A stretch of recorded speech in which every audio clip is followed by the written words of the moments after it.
Sa ngalan ng Ama at ng Anak at ng Espiritu Santo. Amen. Ang pinakapangunahing kahulugan ng panalangin ay pakikipag-usap sa Diyos. Ang panalangin ay hindi pagninilay-nilay o pagmumuni-muni lamang. Ito ay direktang pakikipag-ugnayan sa Diyos. Ito ay komunikasyon ng kaluluwa ng tao sa Diyos na lumikha sa Kanya. Ang panalangin ay ang unang paraan ng mga mananampalataya para ipahayag kay Hesukristo ang kanilang nararamdaman at ang pagnanais na makipag-ugnayan sa Diyos. Halina at sabay-sabay tayong manalangin sa Panginoong Diyos na buhay. Sa halip, hingin ninyo sa Diyos ang lahat ng inyong kailangan sa pamamagitan ng panalangin na may pasasalamat. Mga taga Filipos chapter 4 verse 6. Lagi kayong maging handa at patuloy na ipanalangin ang lahat ng hinirang ng Diyos. Mga taga Efeso chapter 6 verse 18. O Diyos ko, salamat dahil napagtagumpayan mo na ang sanlibutan. Salamat na sa lahat ng bagay ay siguradong matagumpay na kami sa pamamagitan mo na nagmamahal sa amin. Sa araw na ito at sa araw-araw, tulungan mo kaming ang masamay iwasan at ang gawin ay ang tama, at ang laging pagsikapan ay buhay na mapayapa. Naway ay mapanatili namin ang pagkakaisa at huwag agad kaming magalit. Naway ang mga salita ko at kaisipan ay kalugdan mo. Patnubayan mo kami sa daan ng kapayapaan at dalhin itong buhay namin maikli lang sa panahon. Itanim sa isip namin upang kami ay dumunong. Pasaganain mong muli ang aming lupain, Panginoon, at pagpalain ang iyong bayan ng mapayapang buhay. Amen. Ama sa langit, itinataas ko ang lahat ng mga tumanggi sa katotohanan ng iyong salita at ihaharap ang mga makatao na paraan ng mundo.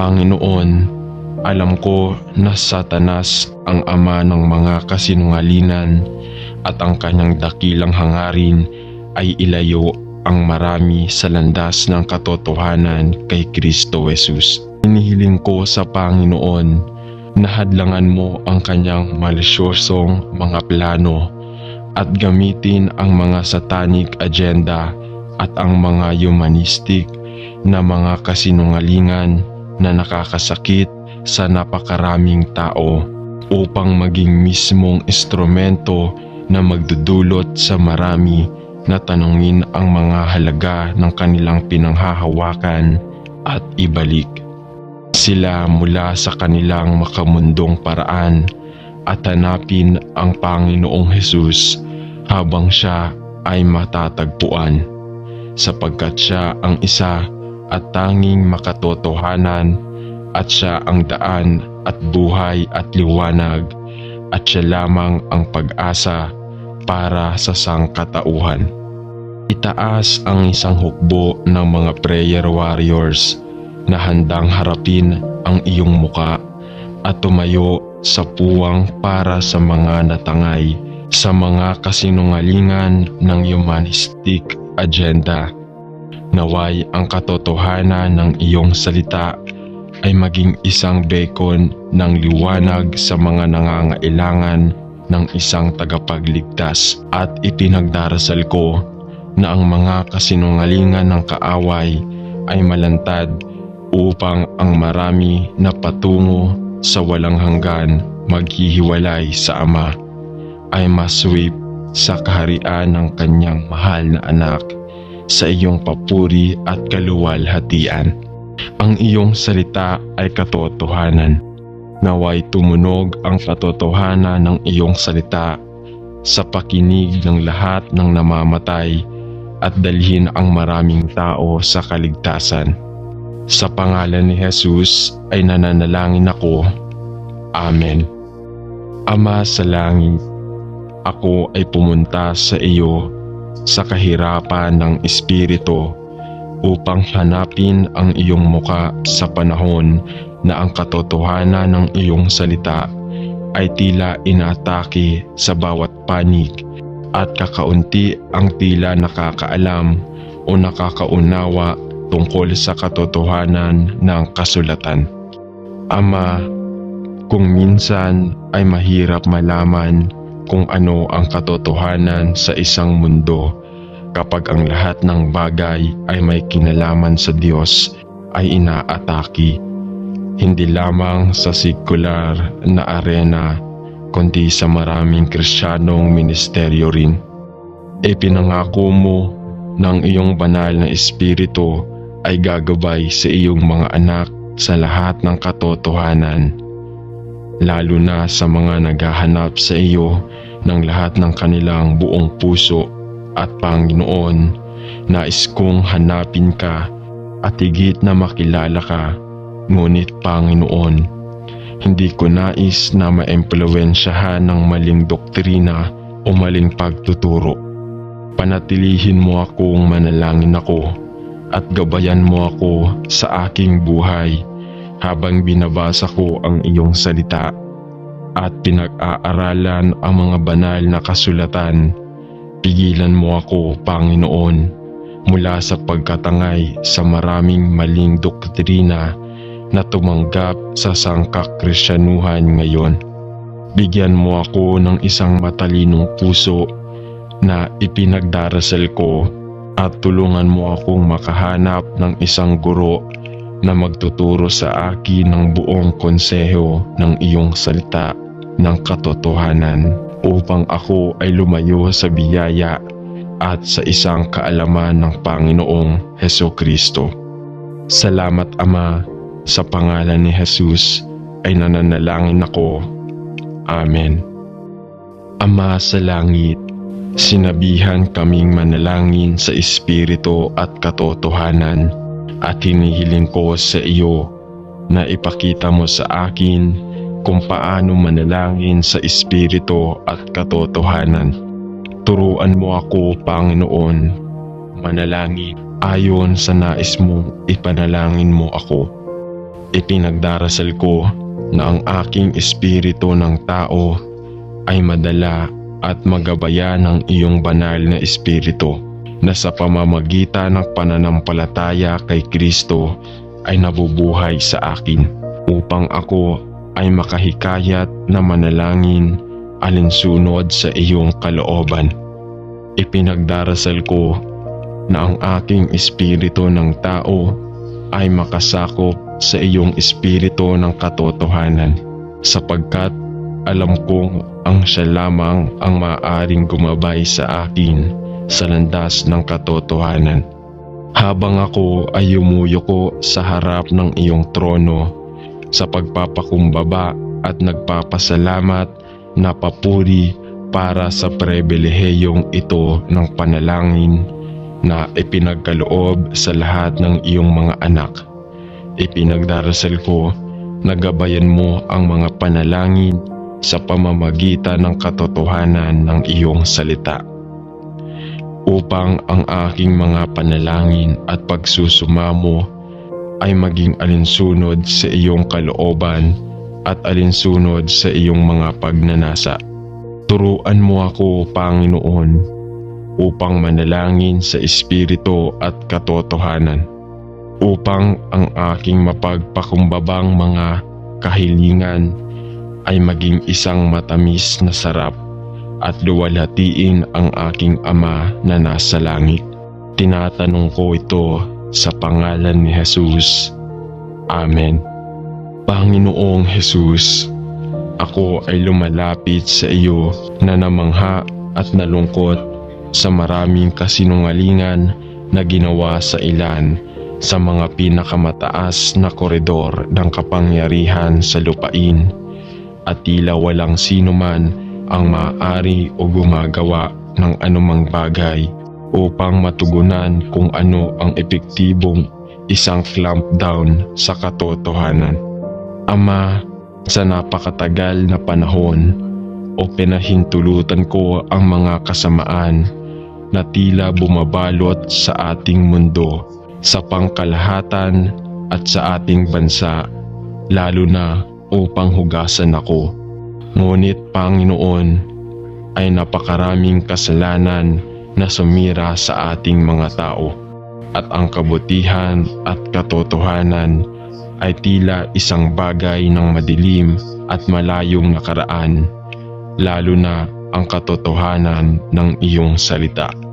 Panginoon, patawarin mo ako sa hindi pagbukas ng aking mga mata ng mas maaga sa kung ano ang nangyayari. Ngunit ipinagdarasal ko na gagamitin mo ako ngayon upang iangat ang aking mga kapatid sa panalangin at naagresibong inaatake, kinukutya at inuusig pa dahil sa katuwiran para sa pagsasalita ng katotohanan. Maawa ka sa iyong mga anak at sa lahat ng sistematikong tinutumbok ng isang gobyerno na nagdudulot ng dumaraming bilang ng mga tao na nasa matinding paghihirap, na wala ng kanilang mga tahanan at pamilya, kanilang pagiging sibil at dignidad. Panginoon, alam ko na walang magbabago sa pababang espiral na sa kasulukuyang ikinakaharap natin. Ngunit Panginoon, ipinagdarasal ko na sa kabila ng mga sakuna na ating kinakaharap, na ikaw ay maglalabas ng mabuti mula sa kasamaan. Hinihiling ko sa Panginoon na ang mga kasinungalingan na ginagawa sa ilan sa mga pinakamataas na koridor ng kapangyarihan sa lupain ay ang kasangkapan na magdadala sa maraming tao sa kaligtasan kay Kristo Jesus at magdadala sa kanila upang magtiwala sa walang hanggang katotohanan ng iyong salita. Alam ko na hanggang sa dumating ka upang itayo ang iyong millennial na kaharian sa lupa, walang makakapigil sa agos ng kasamaan na tumatama sa ating lupain. Maawa ka sa atin at sa ating bansa at gabayan tayo sa lahat ng katotohanang ipinagdarasal ko. Sa pangalan ni Jesus. Amen.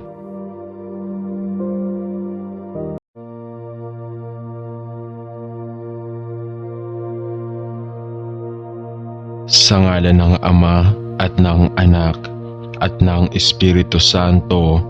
Amen.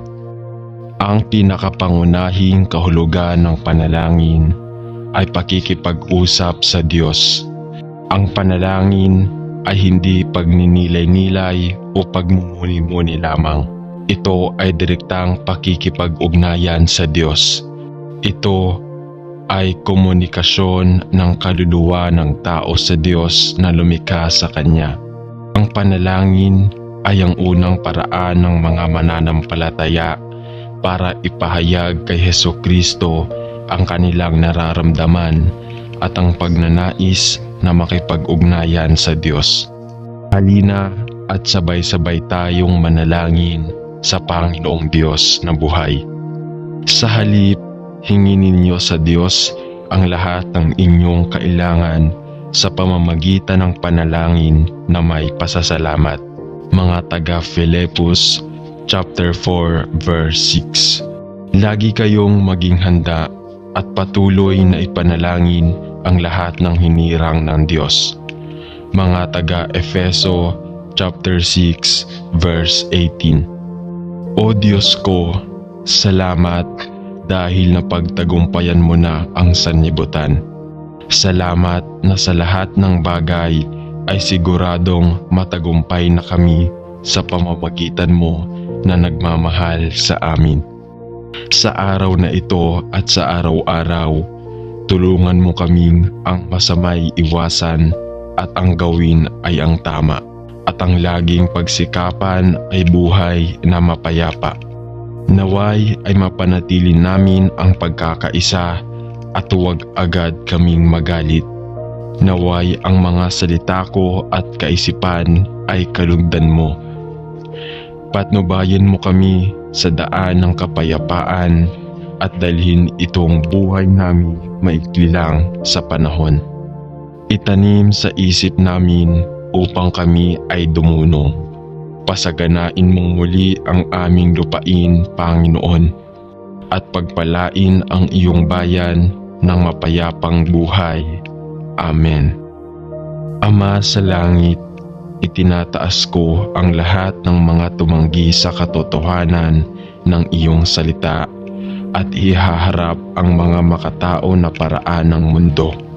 Panginoon, alam ko na Satanas ang ama ng mga kasinungalingan at ang kanyang dakilang hangarin ay ilayo ang marami sa landas ng katotohanan kay Kristo Jesus. Hinihiling ko sa Panginoon na hadlangan mo ang kanyang malisyosong mga plano at gamitin ang mga satanic agenda at ang mga humanistic na mga kasinungalingan na nakakasakit sa napakaraming tao upang maging mismong instrumento na magdudulot sa marami na tanungin ang mga halaga ng kanilang pinanghahawakan at ibalik sila mula sa kanilang makamundong paraan at hanapin ang Panginoong Hesus habang siya ay matatagpuan, sapagkat siya ang isa at tanging makatotohanan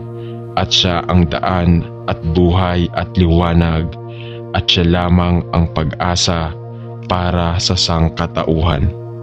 Itaas ang isang hukbo ng mga prayer warriors na handang harapin ang iyong muka at tumayo sa puwang para sa mga natangay sa mga kasinungalingan ng humanistic agenda. Naway ang katotohanan ng iyong salita ay maging isang beacon ng liwanag sa mga nangangailangan ng isang tagapagligtas, at ipinagdarasal ko na ang mga kasinungalingan ng kaaway ay malantad upang ang marami na patungo sa walang hanggan maghihiwalay sa Ama ay maswip sa kaharian ng kanyang mahal na anak sa iyong papuri at kaluwalhatian. Ang iyong salita ay katotohanan. Naway tumunog ang katotohanan ng iyong salita sa pakinig ng lahat ng namamatay at dalhin ang maraming tao sa kaligtasan. Sa pangalan ni Jesus ay nananalangin ako. Amen. Ama sa langit, ako ay pumunta sa iyo sa kahirapan ng espiritu upang hanapin ang iyong muka sa panahon na ang katotohanan ng iyong salita ay tila inaatake sa bawat panig at kakaunti ang tila nakakaalam o nakakaunawa tungkol sa katotohanan ng kasulatan. Ama, kung minsan ay mahirap malaman kung ano ang katotohanan sa isang mundo kapag ang lahat ng bagay ay may kinalaman sa Diyos ay inaatake, hindi lamang sa sekular na arena kundi sa maraming Kristiyanong ministeryo rin. Ipinangako mo ng iyong banal na espiritu ay gagabay sa iyong mga anak sa lahat ng katotohanan, lalo na sa mga naghahanap sa iyo ng lahat ng kanilang buong puso. At Panginoon, nais kong hanapin ka at higit na makilala ka, ngunit Panginoon, hindi ko nais na maimpluwensyahan ng maling doktrina o maling pagtuturo. Panatilihin mo akong manalangin ako at gabayan mo ako sa aking buhay habang binabasa ko ang iyong salita at pinag-aaralan ang mga banal na kasulatan. Pigilan mo ako, Panginoon, mula sa pagkatangay sa maraming maling doktrina na tumanggap sa sangkakrisyanuhan ngayon. Bigyan mo ako ng isang matalinong puso na ipinagdarasal ko at tulungan mo akong makahanap ng isang guro na magtuturo sa akin ng buong konseho ng iyong salita ng katotohanan upang ako ay lumayo sa biyaya at sa isang kaalaman ng Panginoong Hesukristo. Salamat Ama, sa pangalan ni Jesus ay nananalangin ako. Amen. Ama sa langit, sinabihan kaming manalangin sa Espiritu at katotohanan at hinihiling ko sa iyo na ipakita mo sa akin kung paano manalangin sa Espiritu at katotohanan. Turuan mo ako, Panginoon, manalangin ayon sa nais mong ipanalangin mo ako. Ipinagdarasal ko na ang aking espiritu ng tao ay madala at magabayan ng iyong banal na espiritu na sa pamamagitan ng pananampalataya kay Kristo ay nabubuhay sa akin upang ako ay makahikayat na manalangin alinsunod sa iyong kalooban. Ipinagdarasal ko na ang aking espiritu ng tao ay makasakop sa iyong espiritu ng katotohanan, sapagkat alam kong ang siya lamang ang maaaring gumabay sa akin sa landas ng katotohanan. Habang ako ay yumuyuko sa harap ng iyong trono sa pagpapakumbaba at nagpapasalamat na papuri para sa pribilehiyong ito ng panalangin na ipinagkaloob sa lahat ng iyong mga anak. Ipinagdarasal ko na gabayan mo ang mga panalangin sa pamamagitan ng katotohanan ng iyong salita, upang ang aking mga panalangin at pagsusumamo ay maging alinsunod sa iyong kalooban at alinsunod sa iyong mga pagnanasa. Turuan mo ako, Panginoon, upang manalangin sa Espiritu at katotohanan, upang ang aking mapagpakumbabang mga kahilingan ay maging isang matamis na sarap at luwalhatiin ang aking Ama na nasa langit. Tinatanong ko ito sa pangalan ni Jesus. Amen. Panginoong Jesus, ako ay lumalapit sa iyo na namangha at nalungkot sa maraming kasinungalingan na ginawa sa ilan sa mga pinakamataas na koridor ng kapangyarihan sa lupain, at tila walang sino man ang maaari o gumagawa ng anumang bagay upang matugunan kung ano ang epektibong isang clampdown sa katotohanan. Ama, sa napakatagal na panahon o pinahintulutan ko ang mga kasamaan na tila bumabalot sa ating mundo, sa pangkalahatan at sa ating bansa, lalo na upang hugasan ako. Ngunit Panginoon, ay napakaraming kasalanan na sumira sa ating mga tao, at ang kabutihan at katotohanan ay tila isang bagay ng madilim at malayong nakaraan, lalo na ang katotohanan ng iyong salita. Panginoon, patawarin mo ako sa hindi pagbukas ng aking mga mata ng mas maaga sa kung ano ang nangyayari.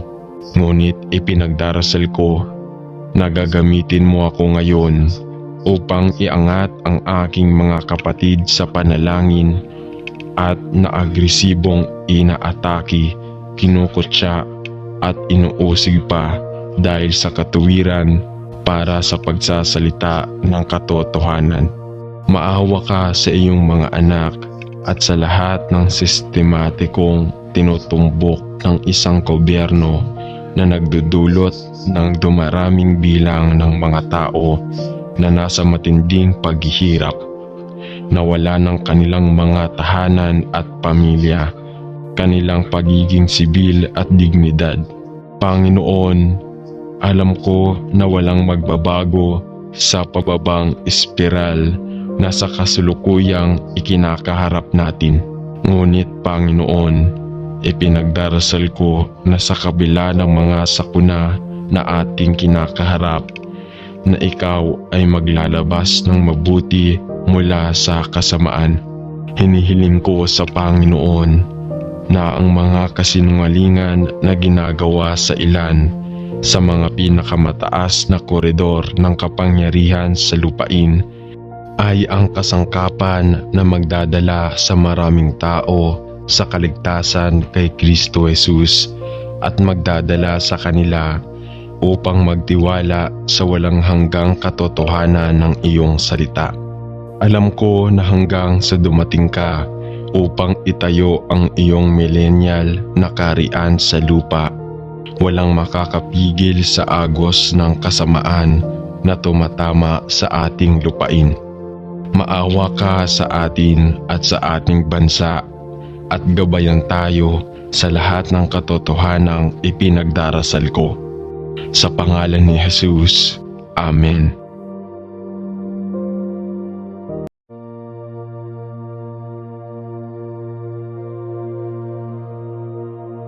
Sa ngalan ng Ama at ng Anak at ng Espiritu Santo. Amen. Ang pinakapangunahing kahulugan ng panalangin ay pakikipag-usap sa Diyos. Ang panalangin ay hindi pagninilay-nilay o pagmumuni-muni lamang. Ito ay direktang pakikipag-ugnayan sa Diyos. Ito ay komunikasyon ng kaluluwa ng tao sa Diyos na lumikha sa Kanya. Ang panalangin ay ang unang paraan ng mga mananampalataya para ipahayag kay Hesukristo ang kanilang nararamdaman at ang pagnanais na makipag-ugnayan sa Diyos. Halina at sabay-sabay tayong manalangin sa Panginoong Diyos na buhay. Sa halip, hingin ninyo sa Diyos ang lahat ng inyong kailangan sa pamamagitan ng panalangin na may pasasalamat.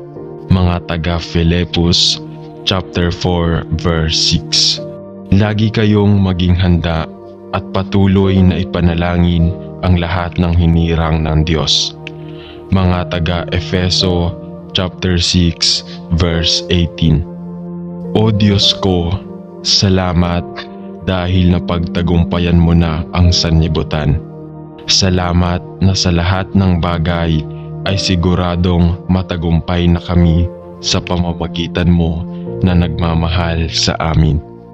Sa araw na ito at sa araw-araw, tulungan mo kaming ang masamay iwasan at ang gawin ay ang tama, at ang laging pagsikapan ay buhay na mapayapa. Naway ay mapanatili namin ang pagkakaisa at huwag agad kaming magalit. Naway ang mga salita ko at kaisipan ay kalugdan mo. Patnubayan mo kami sa daan ng kapayapaan at dalhin itong buhay namin maikli lang sa panahon. Itanim sa isip namin upang kami ay dumunong. Pasaganain mong muli ang aming lupain, Panginoon, at pagpalain ang iyong bayan ng mapayapang buhay. Amen. Ama sa langit, itinataas ko ang lahat ng mga tumanggi sa katotohanan ng iyong salita at ihaharap ang mga makatao na paraan ng mundo. Panginoon, alam ko na Satanas ang ama ng mga kasinungalingan at ang kanyang dakilang hangarin ay ilayo ang marami sa landas ng katotohanan kay Kristo Jesus. Hinihiling ko sa Panginoon na hadlangan mo ang kanyang malisyosong mga plano at gamitin ang mga satanic agenda at ang mga humanistic na mga kasinungalingan na nakakasakit sa napakaraming tao upang maging mismong instrumento na magdudulot sa marami na tanungin ang mga halaga ng kanilang pinanghahawakan at ibalik sila mula sa kanilang makamundong paraan at hanapin ang Panginoong Hesus habang siya ay matatagpuan, sapagkat siya ang isa at tanging makatotohanan at siya ang daan at buhay at liwanag at siya lamang ang pag-asa para sa sangkatauhan. Itaas ang isang hukbo ng mga prayer warriors na handang harapin ang iyong muka at tumayo sa puwang para sa mga natangay sa mga kasinungalingan ng humanistic agenda. Naway ang katotohanan ng iyong salita ay maging isang beacon ng liwanag sa mga nangangailangan ng isang tagapagligtas, at ipinagdarasal ko na ang mga kasinungalingan ng kaaway ay malantad upang ang marami na patungo sa walang hanggan maghihiwalay sa Ama ay maswip sa kaharian ng kanyang mahal na anak sa iyong papuri at kaluwalhatian. Ang iyong salita ay katotohanan. Naway tumunog ang katotohanan ng iyong salita sa pakinig ng lahat ng namamatay at dalhin ang maraming tao sa kaligtasan. Sa pangalan ni Jesus ay nananalangin ako.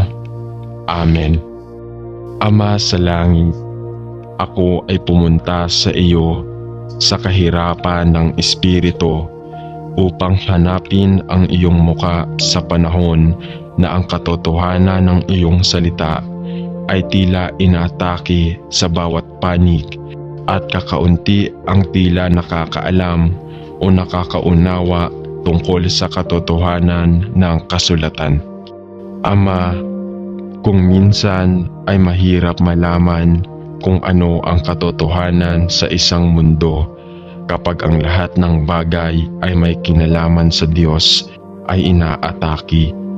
Hindi lamang sa sekular na arena kundi sa maraming Kristiyanong ministeryo rin. Ipinangako mo ng iyong banal na espiritu ay gagabay sa iyong mga anak sa lahat ng katotohanan, lalo na sa mga naghahanap sa iyo ng lahat ng kanilang buong puso. At Panginoon, nais kong hanapin ka at higit na makilala ka. Ngunit Panginoon, hindi ko nais na maimpluwensyahan ng maling doktrina o maling pagtuturo. Panatilihin mo akong manalangin ako at gabayan mo ako sa aking buhay habang binabasa ko ang iyong salita at pinag-aaralan ang mga banal na kasulatan. Pigilan mo ako, Panginoon, mula sa pagkatangay sa maraming maling doktrina na tumanggap sa sangkakrisyanuhan ngayon. Bigyan mo ako ng isang matalinong puso na ipinagdarasal ko at tulungan mo akong makahanap ng isang guro na magtuturo sa akin ng buong konseho ng iyong salita ng katotohanan, upang ako ay lumayo sa biyaya at sa isang kaalaman ng Panginoong Hesukristo. Salamat Ama, sa pangalan ni Jesus ay nananalangin ako. Amen. Ama sa langit, sinabihan kaming manalangin sa espiritu at katotohanan, at hinihiling ko sa iyo na ipakita mo sa akin kung paano manalangin sa espiritu at katotohanan. Turuan mo ako, Panginoon, manalangin ayon sa nais mong ipanalangin mo ako. Ipinagdarasal ko na ang aking espiritu ng tao ay madala at magabayan ng iyong banal na espiritu na sa pamamagitan ng pananampalataya kay Kristo ay nabubuhay sa akin, upang ako ay makahikayat na manalangin alinsunod sa iyong kalooban.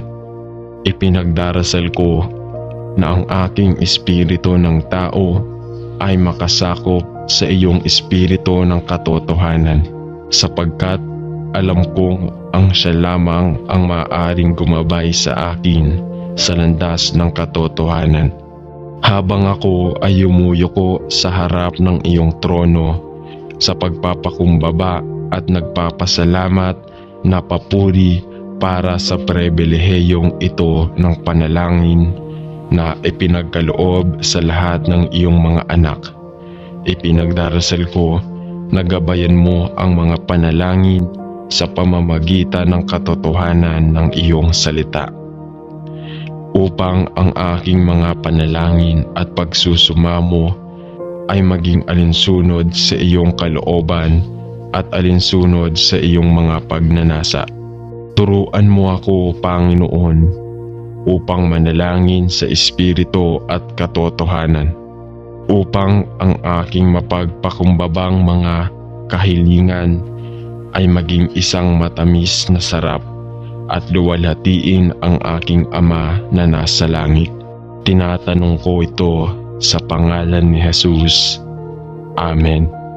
Panginoong Jesus, ako ay lumalapit sa iyo na namangha at nalungkot sa maraming kasinungalingan na ginawa sa ilan sa mga pinakamataas na koridor ng kapangyarihan sa lupain, at tila walang sino man ang maaari o gumagawa ng anumang bagay upang matugunan kung ano ang epektibong isang clampdown sa katotohanan. Ama, sa napakatagal na panahon o pinahintulutan ko ang mga kasamaan na tila bumabalot sa ating mundo, sa pangkalahatan at sa ating bansa, lalo na upang hugasan ako. Ngunit Panginoon, ay napakaraming kasalanan na sumira sa ating mga tao, at ang kabutihan at katotohanan ay tila isang bagay ng madilim at malayong nakaraan, lalo na ang katotohanan ng iyong salita. Panginoon, patawarin mo ako sa hindi pagbukas ng aking mga mata ng mas maaga sa kung ano ang nangyayari. Ngunit ipinagdarasal ko na gagamitin mo ako ngayon upang iangat ang aking mga kapatid sa panalangin at naagresibong inaatake, kinukutya at inuusig pa dahil sa katuwiran para sa pagsasalita ng katotohanan. Maawa ka sa iyong mga anak at sa lahat ng sistematikong tinutumbok ng isang gobyerno na nagdudulot ng dumaraming bilang ng mga tao na nasa matinding paghihirap, nawala ng kanilang mga tahanan at pamilya, kanilang pagiging sibil at dignidad. Panginoon, alam ko na walang magbabago sa pababang espiral na sa kasulukuyang ikinakaharap natin. Ngunit Panginoon, ipinagdarasal ko na sa kabila ng mga sakuna na ating kinakaharap, na ikaw ay maglalabas ng mabuti mula sa kasamaan. Hinihiling ko sa Panginoon na ang mga kasinungalingan na ginagawa sa ilan sa mga pinakamataas na koridor ng kapangyarihan sa lupain ay ang kasangkapan na magdadala sa maraming tao sa kaligtasan kay Kristo Jesus at magdadala sa kanila upang magtiwala sa walang hanggang katotohanan ng iyong salita. Alam ko na hanggang sa dumating ka upang itayo ang iyong millennial na kaharian sa lupa, walang makakapigil sa agos ng kasamaan na tumatama sa ating lupain. Maawa ka sa atin at sa ating bansa at gabayan tayo sa lahat ng katotohanang ipinagdarasal ko. Sa pangalan ni Jesus. Amen.